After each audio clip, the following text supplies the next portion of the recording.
কারো ক্যান্সার দেখে যদি এই দোয়াটা আপনি বিশ্বাসের সাথে পড়েন, জীবনে কোনোদিন ক্যান্সার রোগে আক্রান্ত হবেন না। অন্যের বিপদ যদি দেখেন, এটার জন্য একটা দোয়া আছে। অনেক সময় আমরা দেখি হাসপাতালে ক্যান্সারের 3rd স্টেজে চলে গেছে, লোকটা হ্যাংলা হয়ে চিকন হয়ে হায়রে কি কষ্ট পায়, দেখি না? বিষ্ণু বলে একটা দোয়া যদি কেউ অন্যের কোনো বিপদ দেখে পড়ে, ওই বিপদ তার জীবনে কখনো আসবে না। শুনবেন? শোনার আগ্রহ আছে? অনেক সময় হয় যে আমরা মহাসড়ক দিয়ে যখন চড়ি, দুর্ঘটনায়, আইরে আল্লাহ, দুর্ঘটনায় মানুষের মাথা একদিকে, দেহ আরেকদিকে, ব্লিডিং, এরকম হয় না?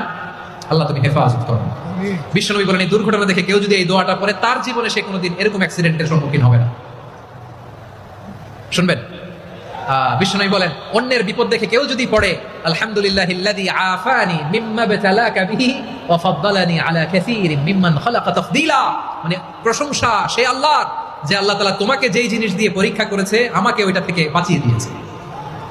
তোমাকে আল্লাহ যেই বিপদে ফেলেছে, আমাকে ওই বিপদ থেকে তিনি মুক্ত রেখেছে, আর তার অনেক সৃষ্টির উপর আমাকে তিনি প্রাধান্য দিয়েছে। সুবহানাল্লাহ পড়েন।